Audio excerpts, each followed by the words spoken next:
પાટણના સદપુરમાં નકલી ચલણી નોટોના કારોબારનો પર્દાફાશ થયો છે। ક્રાઇમ બ્રાન્ચની ટીમે અલમોમીન પાર્કમાં રેડ કરી મોહમ્મદ યાસીન સૈયદ નામના આરોપીને નકલી ચલણી નોટો સાથે ઝડપી પાડ્યો છે। રેડ દરમિયાન આરોપીના ઘરેથી 500ના દરની 961, 100ના દરની 981 અને 20ના દરની 3 નકલી નોટો સાથે કુલ 5,78,000થી વધુનો મુદ્દામાલ પણ જપ્ત કરી લેવામાં આવ્યો છે। તો આરોપીના ઘરેથી ક્રાઇમ બ્રાન્ચની ટીમે નકલી નોટ બનાવવા ઉપયોગમાં લીધેલ કલર પ્રિન્ટર, પેપર કટર, શંકાસ્પદ પાવડરનો જથ્થો પણ જપ્ત કર્યો છે। પ્રાથમિક તપાસમાં આરોપી મોહમ્મદ યાસીન સૈયદ મિત્ર મુસ્તકીમ મલેક સાથે મળી અને નકલી નોટો બજારમાં ફરતી કરતો હતો।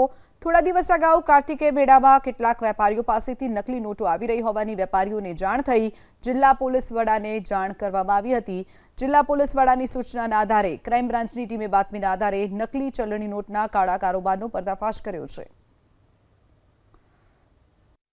ગઈકાલે રાત્રે આ અંગેની ચોક્કસ માહિતી મળતા એસીબીની ટીમે સિદ્ધપુર ટાઉનના અલમોમીન પાર્કના મોહમ્મદ યાસીન સૈયદના ઘરે રેડ કરતા એના ઘરેથી સ્કેનર અને પ્રિન્ટર અને પેપર કટિંગના મશીનનો ઉપયોગ કરી અને ભારતીય જે ચલણી નોટો છે એને ભળતી મળતી નોટો બનાવવાની પ્રવૃત્તિ એના ઘરેથી પકડાયેલ છે।